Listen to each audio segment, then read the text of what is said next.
In this video, we'll show you instructions on how to do block 2. So here are the supplies that we need to stitch out block number 2.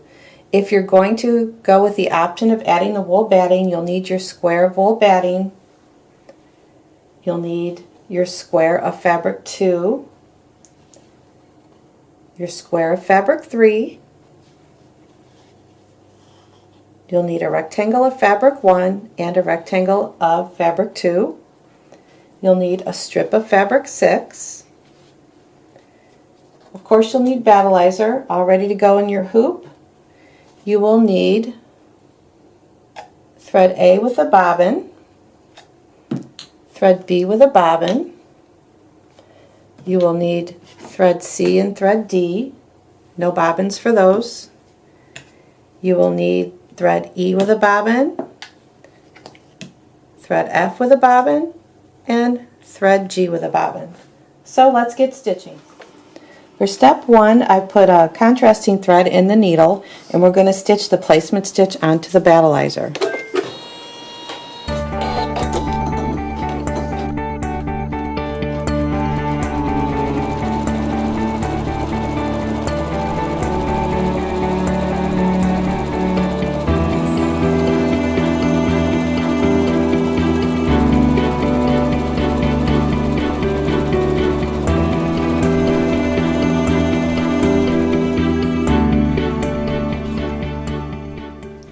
Optional batting time. So if you opt to do the batting underneath your stitching on your blocks, this is what we recommend you do. This is a little square of wool batting, and what we recommend you do is place it on your ironing board, put a press cloth over it, and then with your iron just press the 4 edges. You can see through the press cloth, so I'm just pressing the 4 edges. It compresses those and keeps your foot from getting caught on the batting when you stitch it down.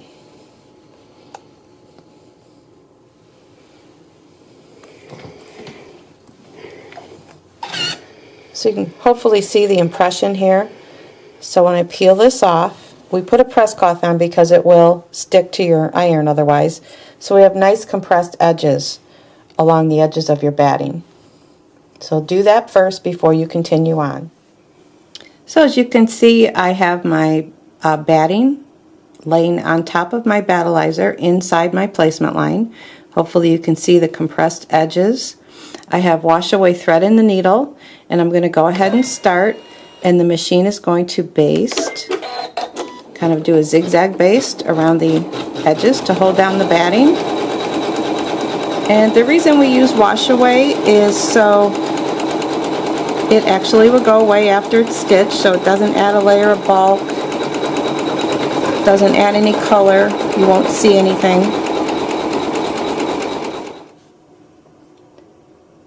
So as you can see, we have, this is our placement stitch stitched on the battleizer. The wool is inside of that. It's zigzagged down with the water soluble thread, so there will be absolutely no bulk in the seam that you need to trim out later. So we're ready to go on to step number 3. Step number 3 is to take your fabric 2 square, place it over your wool batting, centering it as best as possible. Leave the water soluble thread in the needle, and the machine will stitch the tack down.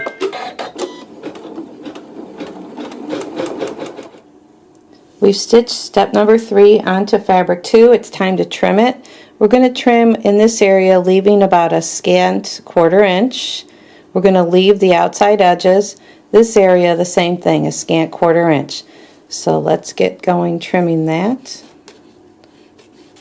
Notice I'm leaving my hoop level on my table so I don't distort the fabric. And I just turn it as I need to. Give this a quick trim.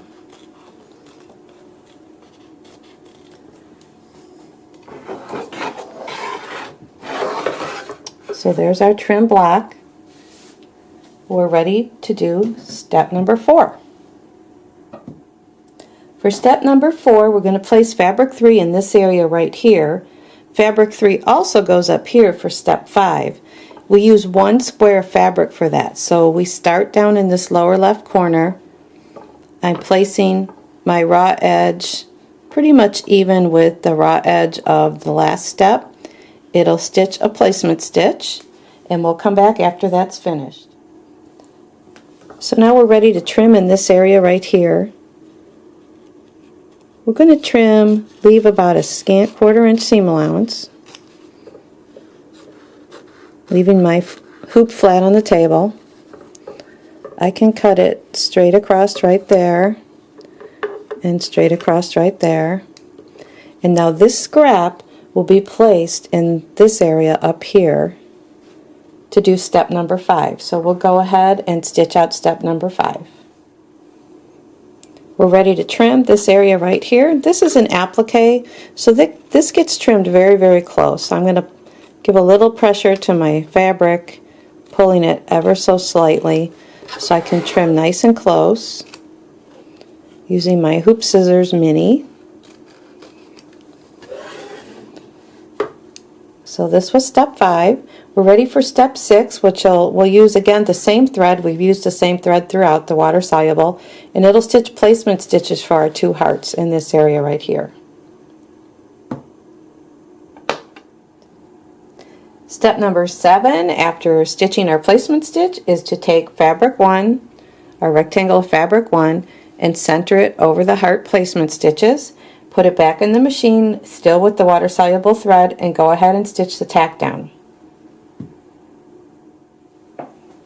Step 7's all done. We're ready to go ahead and trim out around the hearts. And again, we're going to leave our hoop flat on the table and trim as close as possible because this is an applique. So we'll get this all trimmed out and we'll come back and do the next step. Ready for step 8 after we've trimmed our hearts nice and close.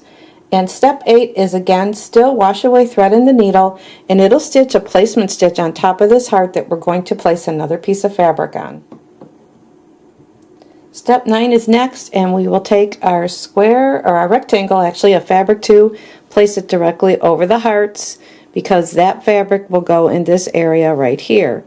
Even though I'm using white and there is a little bit of show through, the finished block, you can't really tell. It looks just beautiful, especially with that wool under there. And if there is a little show through, it's just a little bit of shading. So I opted to not trim out that fabric because that just looks like way too much work. So let's get going with step number 9. Here's our tack down from step 9. And again, this is an applique. So we want to go ahead and trim this really nice and tight, close to the stitching, to reveal the fabric underneath. So we'll finish that up and come back and do the next step. Ready to stitch out step 10, we need to put thread G in the needle only, and we're going to stitch some decorative stitching around this area here and around the hearts. Here's our stitched out step 10 with thread G. Now we're ready for step 11. We're going to use thread C, and that will actually do a satin stitch over the raw edge on this applique up in the corner.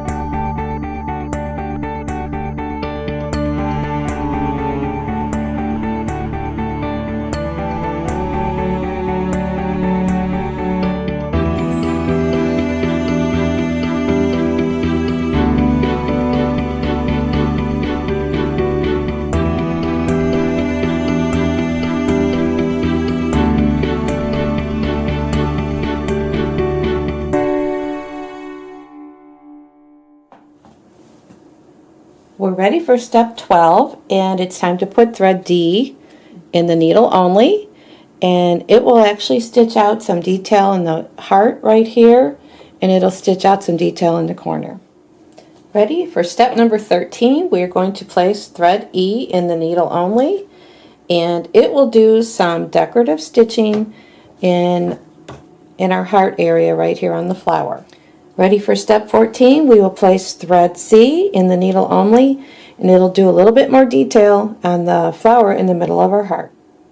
Step 15, we're going to place thread B in the needle only, and it will do some detail on the outside edges of the white area of our heart.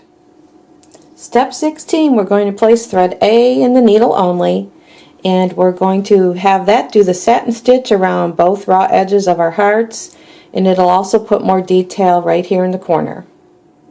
Step 17, we're going to place thread G back in the needle, and we're going to stitch some detail in the corner of the flower right here. Step 18, we're going to place thread E in the needle only, and it's going to stitch more flower petals in this corner. We're ready for step 19, and we're going to place our fabric number 6 in this open area here. So we'll take our strip of number 6, place it right side up, and then wash away thread will go back in the needle, and the machine will tack down the applique. We finished stitching our step 19. This is an applique, so we need to trim very close around all the edges.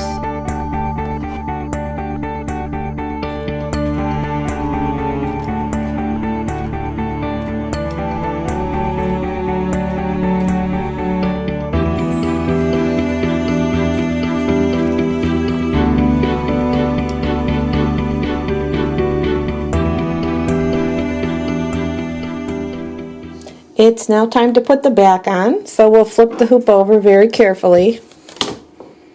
We'll take our square of our back, place it directly over the stitching. Water-soluble thread remains in the machine. We'll turn this back over and the machine will tack down the back. We are to step 21, where we need thread E in the needle, and we also need it in the bobbin. Now would be a great time to turn off your automatic thread cutter, and we will bring your bobbin thread up before we stitch step 21. Time for step 22, so we will put our thread F in the needle and the bobbin. Again, our thread cutter is turned off, and we will bring up our bobbin thread. And what step 22 will do is it'll do all the satin stitching around this applique plus the quilting detail on this section right here, and it'll also do some quilting detail up in that corner. So because we have our thread cutter turned off, we will have a jump stitch to clean up on this block, or on this step I should say. So we'll clip that on the front, and I would go ahead and do it on the back as well. So it's already cut. Clean that up,